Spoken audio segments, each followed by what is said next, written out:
Amid global economic challenges, ongoing conflicts and a continuing pandemic, China hosts a virtual summit with the leaders of 4 other developing economies. Hello, I'm Anand Naidu and this is The Heat.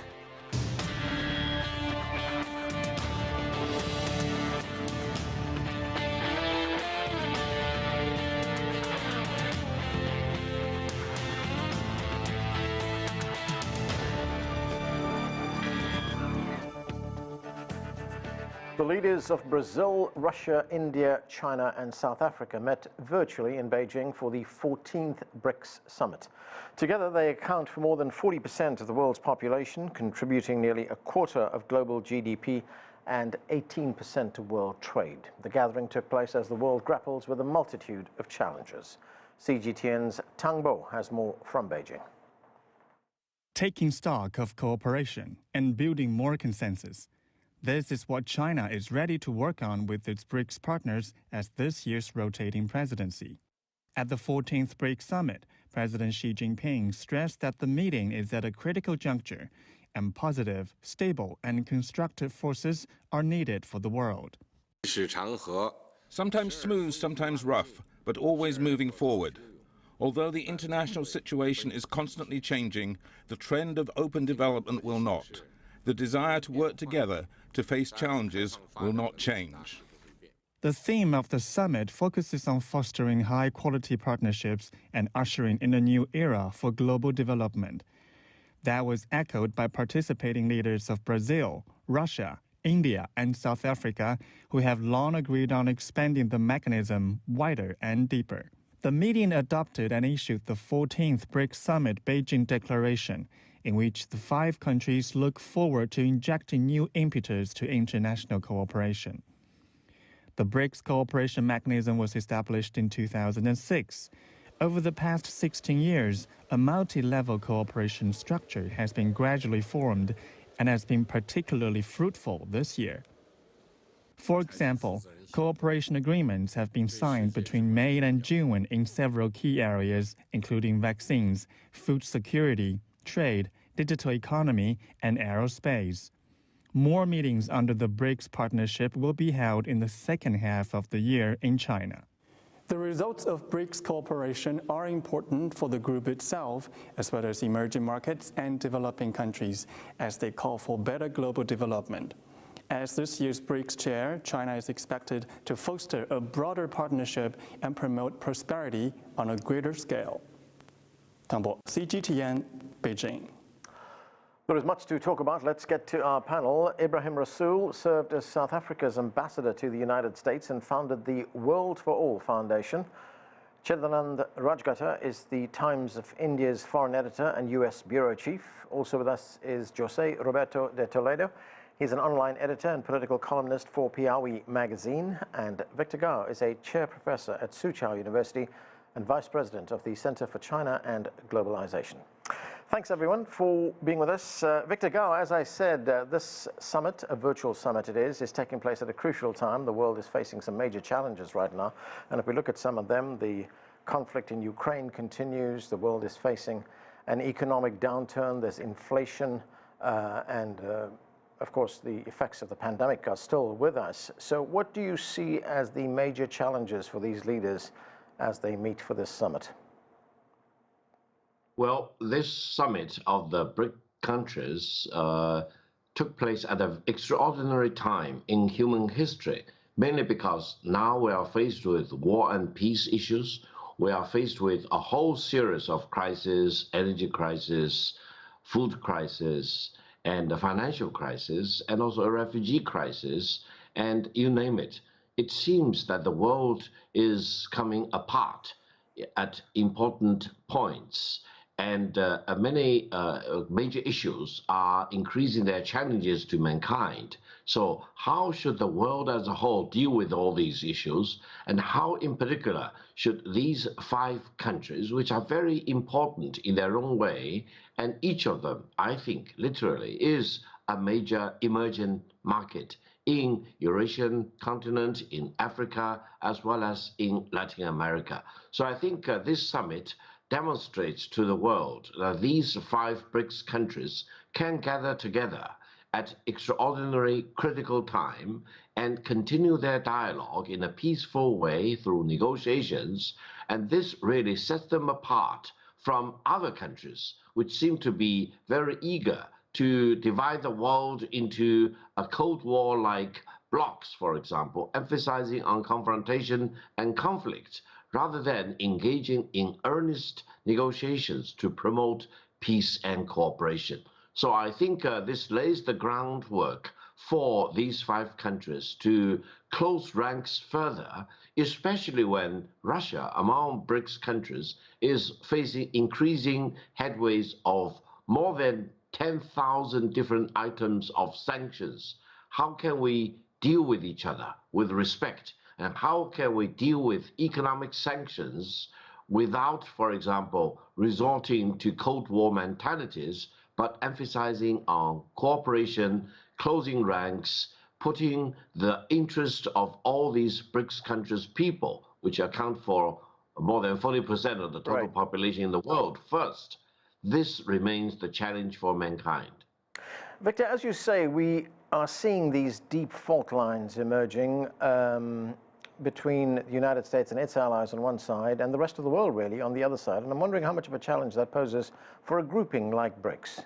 How do they respond to it? I think this is very important. I think this summit demonstrates that these 5 BRICS countries in themselves, as well as for those countries they may directly or indirectly represent, are a major force in the world today to be reckoned with. They are not to be disregarded. They are not to be marginalized. They are not to be completely ignored, because the world is not a unilateral world or unipolar world. They do not just represent those countries which have already achieved high levels of development.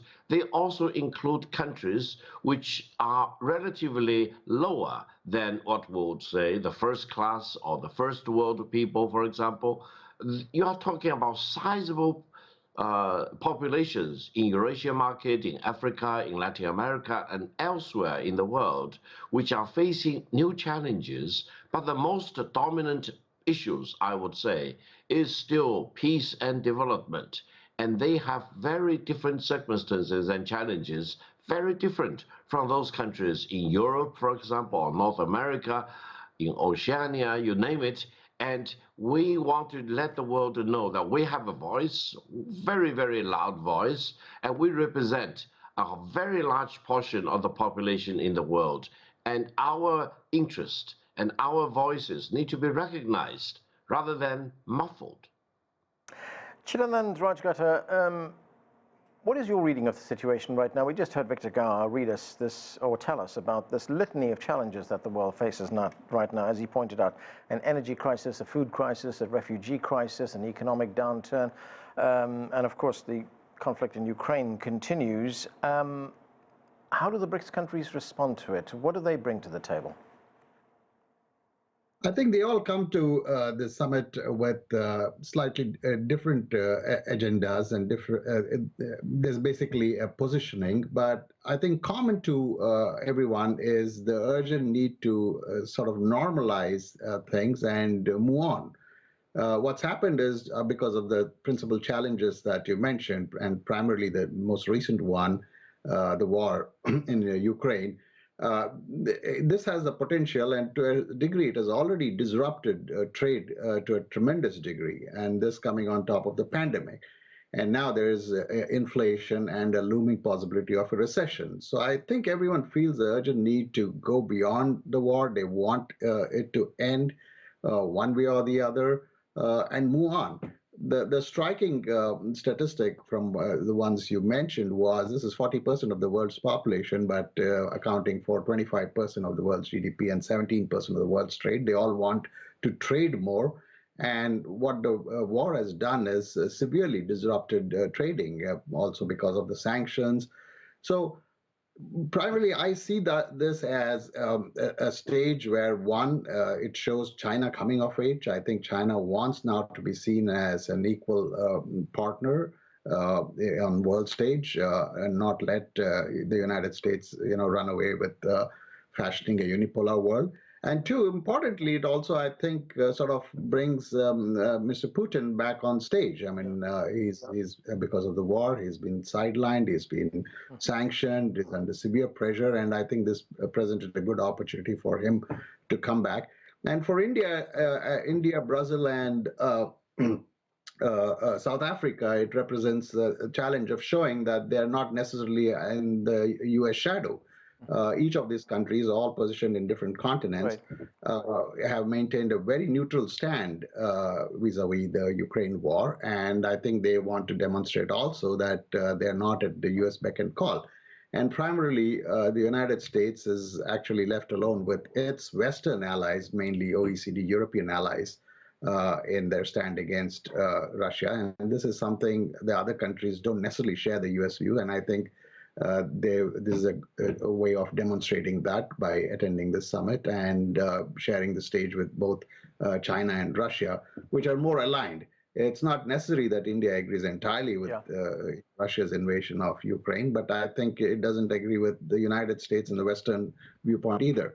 So it's a very interesting summit at a very interesting time. I think each of the leaders want to show that they have their own worldview and don't necessarily share the worldview of the United States or share, Russia's of Ukraine. Chidanand, as you say, the countries have very different views. I mean, the BRICS countries, as you point out, don't share the views of the United States when it comes to imposing sanctions on Russia. President Xi actually addressed that in his speech. He criticized the use of sanctions and what he termed was the politicization of the global economy. Let's listen to that part of his address. It's been proven time and time again that sanctions are a boomerang and a double-edged sword. To politicize, instrumentalize and weaponize the global economy and to willfully impose sanctions by taking advantage of one's dominant status in the international financial and monetary systems will only end up hurting one's own interests as well as those of others and inflict suffering on people around the world. So what do you make of that? Absolutely. I think it's been shown that sanctions are not, fully effective. And the United States has suffered too because of the sanctions. I mean, all you need to step outside and look at the gas prices, and you understand that. A lot of Americans are also agitated about it. There's now some talk of, easing, trade restrictions, tariffs, particularly with China. The thing about the sanctions is it's very selective. When the United States wants it to, and it's with regards to particular items, they go the whole hog. But as we have seen in this whole Ukraine episode, there are plenty of countries, even in Europe, which don't necessarily, align with the United States when it comes to sanctions and when it comes to bans and embargoes. Many of the countries are dependent. Look, the world is now, global trade is interlocked. Yeah. There is no way that the United States can impose sanctions and not feel the effect itself, not to speak of its European allies. And some of the countries, caught in this, India is one country which is, stuck between the rock and a hard place. It actually continues to trade with Russia. There are many countries which actually find an opportunity to buy cheap oil. So sanctions are not working. They may affect individuals and leaders and the leadership or the elites of Russia, but it hurts a common people. So I don't think sanctions has been a good idea. And you can see the clear opposition to sanctions, not just in among the BRIC countries, but across the world. Right. And actually, South Africa, with the kind of leadership that it has in the African continent, it's an unspoken voice. Many African countries don't even seem to have a say in this, and I think it's important to recognize that nearly 50 African countries simply don't align with the United States' view of this war. Right. Talking about countries having a say in what happens in the world, José Roberto de Toledo, welcome to the show. Great to have you with us. The Brazilian President, Jair Bolsonaro, he called on the BRICS group to join efforts towards reforming global organizations like the United Nations, other global institutions as well. Here's some of what he had to say. Nossas relações têm contribuído. Our relationship has contributed to the prosperity of our economies and to the welfare of our people. We should join efforts to seek reform of international organizations such as the World Bank, IMF, and the United Nations, especially the Security Council. The growing significance of emerging and developing economies must have deserved representation. So, Jose, what are the kinds of challenges that organizations like BRICS faces from the bigger organizations, the bigger global organizations like the UN? And is there a point to the fact that these organizations are not really representative of the whole world right now? Maybe not, but I think at this time, BRICS is a bunch of letters that don't form a real word, let alone an economic or political bloc. The 5 countries have different histories, different political systems, and mainly different goals. They don't move in the same direction at the same time. It is true that China has become Brazil's main trading partner, surpassing trade between Brazil and the United States. And it's also true that Chinese investments in Brazil have grown. But politically, the 2 countries are far from close allies, especially during the presidency of Jair Bolsonaro. Just to remember, at the beginning of the pandemic, Bolsonaro's followers and even his sons insisted on calling SARS-CoV-2 the Chinese virus. After some diplomatic pressure, Bolsonaro changed his foreign minister, but he did not change himself. He's still the same guy with the same anti-communist propaganda machine. If Bolsonaro is re-elected in October, and I don't see a better future for the Brazilian economy, because this is the worst government Brazil has seen in 30 years. This is a true coxtocracy. Perhaps the other countries should drop the B and form a BRICS bloc. Victor Gao, what do you make of that? I mean, these are 5 countries, 5 separate countries with their own systems of government. They are 5 sovereign nations, but do they really have to see eye to eye politically for them to be effective as a group? No, I think this is exactly the beauty of the BRICS cooperation. Why? Because when you really look closer at these 5 countries, they are very, very different. Our other panelists mentioned the differences between and among these 5 countries. Yeah. However, there is one thing which really unites them. That is their focus on development, regardless of the differences in political system, in their background, or in the aspirations politically for their people, one way or another. Okay. One thing that's really matters for them is the urgent need of peaceful development.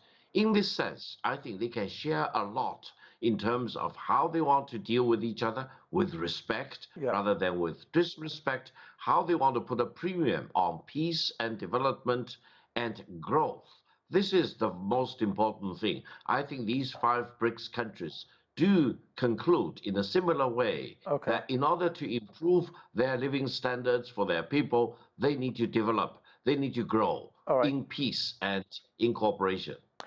Ambassador Ebrahim Rasool, welcome back to the show. It's been a long time. The South African President, Cyril Ramaphosa, he of course attended this summit as well, virtually. He said that the pandemic has exacerbated challenges faced by developing countries like South Africa, especially on the impact it has had on levels of poverty and how it's widened the inequality gap in many of these countries. He also talked about how conflicts have diverted attention away from some of the more pressing issues that the world face. This is a small bit of what he had to say. Let's listen. In line with our foreign policy principles, South Africa continues to call for dialogue and negotiations towards peaceful resolutions of conflicts around the world. We are concerned that the focus and resources of the international community have been diverted from other concerning conflicts and humanitarian crises. Urgent global issues like climate change and sustainable development are not being effectively attended to. So, Ambassador, does the President have a point there?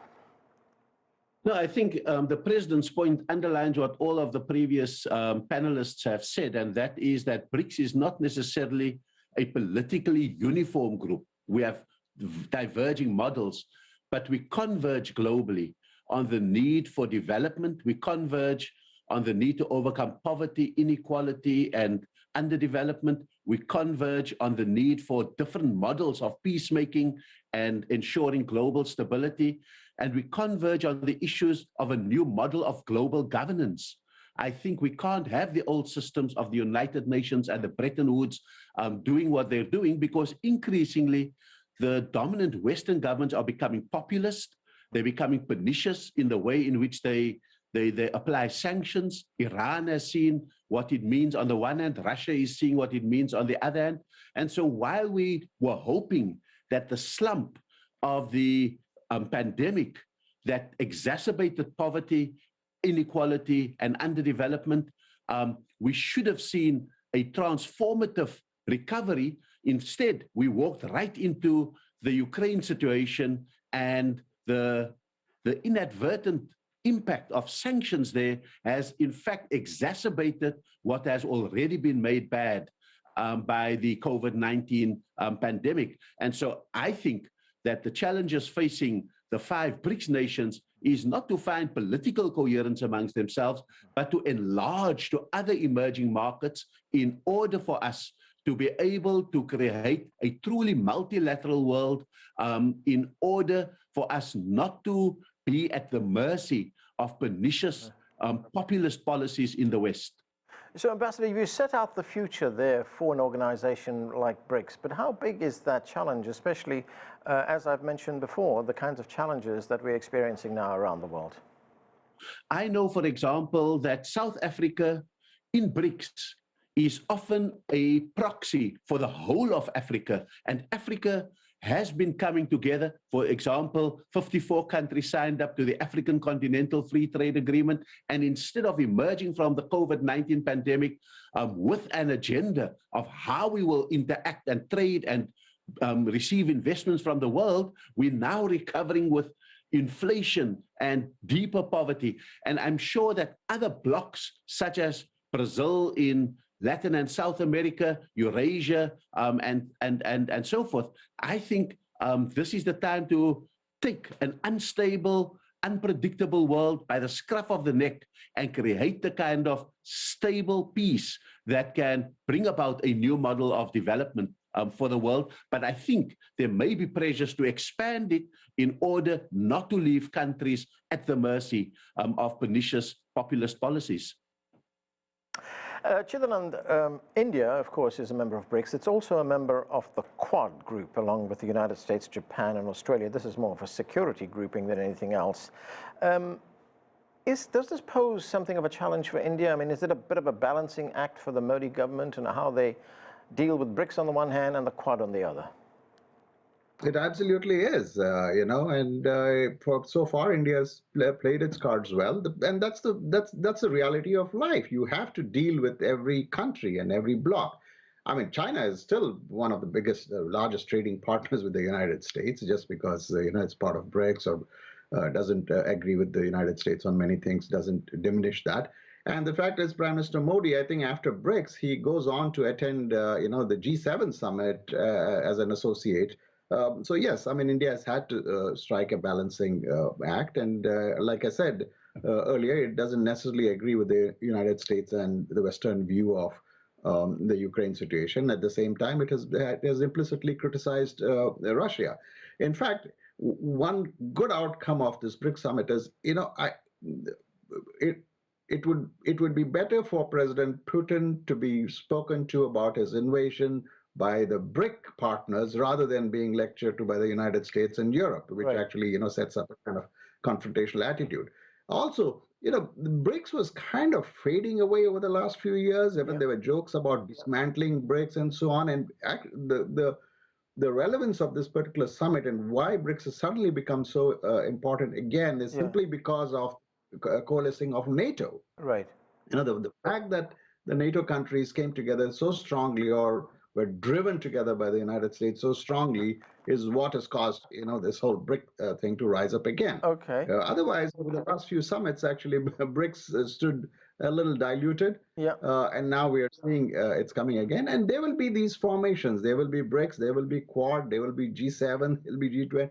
this will go on because nations have to talk to each other and trade with each other. They may not always agree. Like our Brazilian friend said, there are plenty of differences among the BRIC countries, primarily between India and China, which have had a very tense relationship over the last 2 or 3 years, where they have a border issue, but they still, get together and talk, and better talk than not. Right. I want to go to Jose. Jose, the BRICS countries have also been talking about settling their trade in their own currencies. They don't want to be too dependent on the United States dollar because they've seen what the United States has done to Russia, cutting Russia off from the international payment system.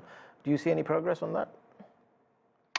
For the Brazilian side, I think it's very difficult because Putin's invasion to Ukraine was disastrous for the Brazilian population.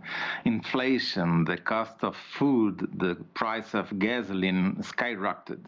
And that also cost Brazilian President Bolsonaro's popularity.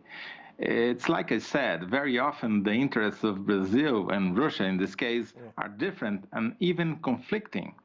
This is why I think it's so difficult to transform the acronym BRICS, Intergeopolitical Alliance, into a bloc, into more than that, is what you said.